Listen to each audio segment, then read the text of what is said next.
lépp lu may def am na ci boole. borom ndey du liggéey ku ko yéene fande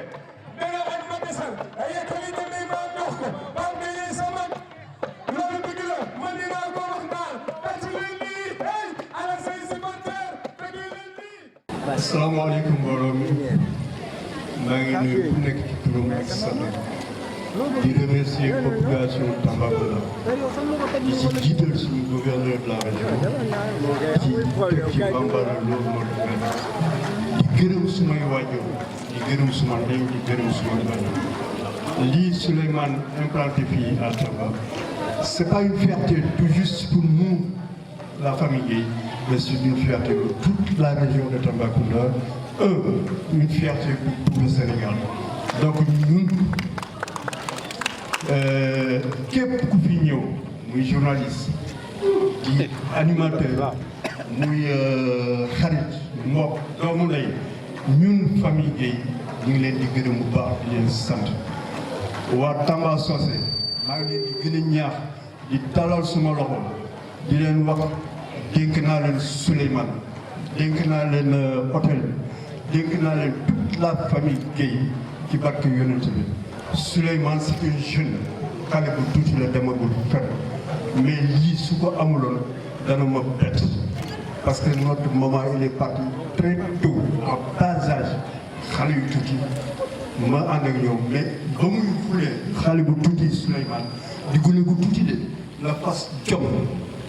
kenn mësu ko gis mu xuloo kenn mësu ko gis mu xeex Souleymane mun naa seede ne il n'a jamais tendu la main à quelqu'un pour ne may ma c'est une fierté pour doomu Tambacounda maa ngi ñaax aussi toute la population et surtout la jeunesse de Tamba ñu jël exemple ci Souleymane lii may wax yàlla laa ci seede te j'en suis persuadé amul dara loo xam ne inventé naa ko Souleymane n'a jamais tendu la main à quelqu'un pour lui dire may ma man maa ko yar je suis son grand frère je suis l'aîné de la famille notre maman elle est partie très jeune te ba mu ay xale yu tuuti lañ ñoom ay xale yu tuuti lañ man lépp lu nekk si ñoom pratiquement ginnaaw yàlla ak yonent bi man maa ko def maa ngi ñaan waa Tambacounda maa ngi ñaan Sénégal ñu ñaanal Souleymane léegi mu sumb yàlla barkeel ko ndax ñun ñëpp ñu mun ci bénéficier surtout waa Tambacounda bénéficier. di nuyu ñëpp vraiment di am mbégte na fi ñëw tey parce que Jules Gueye partenaire u mairie la kon bokk bu liggéeyee lu toll nii ak lu mel nii dafay jaar vraiment ñu ñëw ndokkale si ko vraiment félicité ko baax a baax xam na aussi suñu xol seet na ci baax donc moom bi mu ñëwee ngi bitim réew ñëw di liggéey vraiment toujours dama koy encouragé parce que yombul ci doomu dëkk bi vraiment mu tey di liggéeyam kon ngeen di liggéeyam ak fulla ak fayda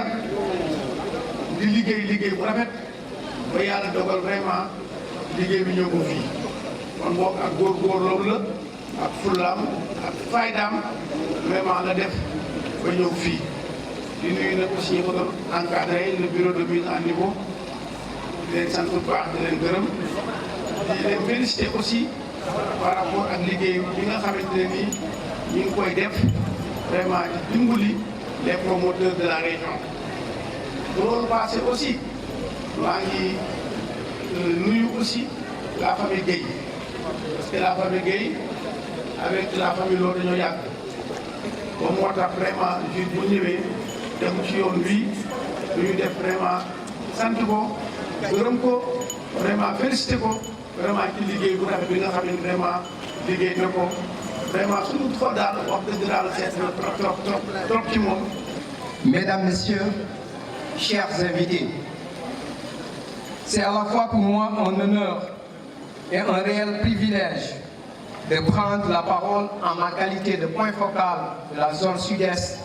du bureau de mise à niveau pour le compte des régions de Tambacounda et Kédougou, au nom du directeur, M. Ibrahima Diouf, à l'occasion de cette cérémonie solennelle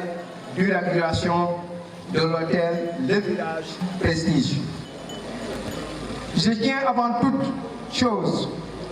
à rendre hommage à ce promoteur, de surcroît directeur aujourd'hui de l'hôtel Le Village Prestige, pour son sens élevé des affaires, son courage et sa détermination qui, d'une véritable industrie aujourd'hui, a permis de trouver une place parmi les bâtisseurs de l'industrie touristique sénégalaise d'une manière générale et celle tambacoundoise en particulier. En effet, avec ces nouveaux aménagements pour des prestations de services de niveau 2 étoiles, ce projet de construction de l'hôtel Le Village Prestige est composé d'une réception de 24 chambres, de 6 suites, d'une salle multifonctionnelle, une salle de conférence, 2 salles polyvalentes, un restaurant et une piscine, vise l'amélioration du capital humain en contribuant au renforcement de l'accès à l'emploi des jeunes et des femmes. Il est donc en parfaite cohérence avec l'axe 2 du PSE. Et contribuant également à redonner à notre belle capitale régionale sa renommée de carrefour sous-régional et pourra accueillir toutes les catégories de clientèle en quête de villégiature. Permettez-moi également, chers invités, de m'acquitter d'un devoir en remerciant et encourageant vivement, au nom du directeur du bureau de mise à niveau, M. Ibrahima Diouf, celui de mes collègues et des membres des 2 organes de gouvernance que sont le comité de pilotage du bureau de mise à niveau et le comité de surveillance du fonds de mise à niveau, le directeur de l'hôtel Le Village Prestige, pour avoir cru en ce projet et pour avoir fait confiance au bureau de mise à niveau. Par rapport aux félicitations que je tiens à adresser à M. Gueye, c'est des félicitations méritées parce que pour faire un investissement de cette envergure, il faut de la volonté, il faut de l'ambition, mais aussi il faut du courage. Et j'ajouterai autre chose, après avoir entendu parler de son grand frère. Ce n'est pas un hasard s'il parvient à faire une réalisation de cette dimension. C'est parce que quand même il a un excellent parcours. C'est quelqu'un de bien éduqué. C'est pourquoi il mérite toutes nos félicitations, parce que Tambacounda, comme j'ai l'habitude de le dire, est en train de se développer. Et il y a un rôle à jouer par les fils de cette région. N'attendez pas que ce soit des gens qui viennent de Dakar, ou bien de Thiès, ou bien de Mbour, ou bien de Kaolack, qui viennent investir ici.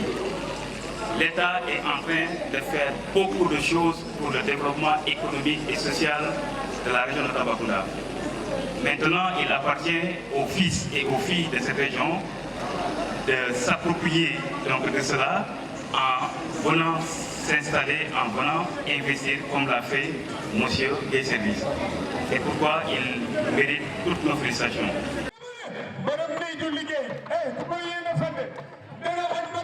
Hey,